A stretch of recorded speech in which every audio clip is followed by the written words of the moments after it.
ان لوگوں نے کس طرح اللہ پر اور قرآن پر بہتان تراشی کی، ان لوگوں نے کس طرح اللہ پر بہتان باندھنے کی جرت کی، ان لوگوں نے کس طرح قرآن پر بہتان عظیم باندھنے کی جرت کی۔ ناظرین، آپ جان چکے ہیں کہ اللہ سبحانہ وتعالی نے سورہ الکہف کی ان آیات میں بالکل واضح الفاظ میں بتا دیا کہ ذی القرنین کون تھا۔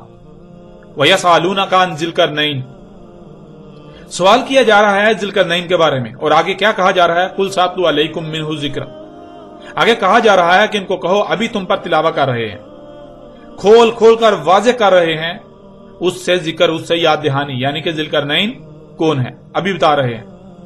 اور پھر آگے بتایا جا رہا ہے اِنَّا مَكَنَّا لَهُ فِي الْأَرْضِ، اس میں کچھ شک نہیں ذی القرنین وہ تھا جسے ہم نے مکن دیا تھا زمین میں اقتدار و اختیار دیا تھا۔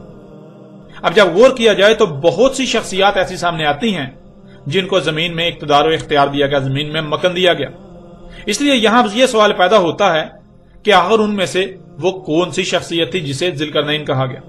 تو آگے اسی سوال کا جواب اللہ سبحانہ وتعالی نے دے دیا، وَآتَيْنَهُ مِن كُلِّ شَيْءٍ سَبَبًا، ذی القرنین وہ شخصیت تھی جسے نہ صرف زمین میں مکن دیا گیا بلکہ اس سے تمام کی تمام اشیاء سے اسباب دیے گئے، اسے من کل شیء سے دیا گیا۔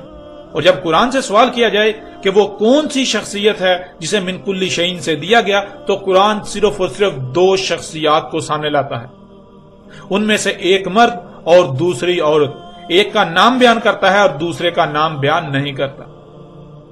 پہلی جس شخصیت کو قرآن سامنے لاتا ہے وہ سلیمان علیہ السلام، اور دوسری شخصیت ایک عورت ہے جس کا قرآن نام بیان نہیں کرتا۔ یوں آپ نے دیکھا کہ اللہ سبحانہ وتعالی نے سورہ الکہف کے اس واقعے میں پہلی 2 آیات میں ہی یہ واضح کر دیا کہ ذی القرنین کون تھا، باقاعدہ اس شخصیت کا نام تک بتا دیا، اور خود کو اللہ کے نمائندے کہنے والے انسانوں کی رہنمائی کے دعوے دار آج تک اس سوال کا جواب نہ دے سکے۔ اب آپ خود غور کریں اور اندازہ لگائیں کہ ان لوگوں کی حقیقت کیا ہے۔ یہ جہالا جو کہ اپنے آپ کو علماء کہتے ہیں، اللہ کے نمائندے کہتے ہیں، ان کی حقیقت کیا ہے یہ بھی بالکل کھل کر آپ پر واضح ہو چکی۔ ناظرین، بڑھتے ہیں آگے اور آپ کے سامنے رکھتے ہیں کہ صرف اتنا ہی نہیں بلکہ اور بہت سے پہلوں سے بھی اللہ سبحانہ وتعالی نے قرآن میں بالکل کھول کھول کر واضح کر دیا کہ ذی القرنین سلیمان علیہ السلام تھے۔ بڑھتے ہیں ان پہلوں کی طرف۔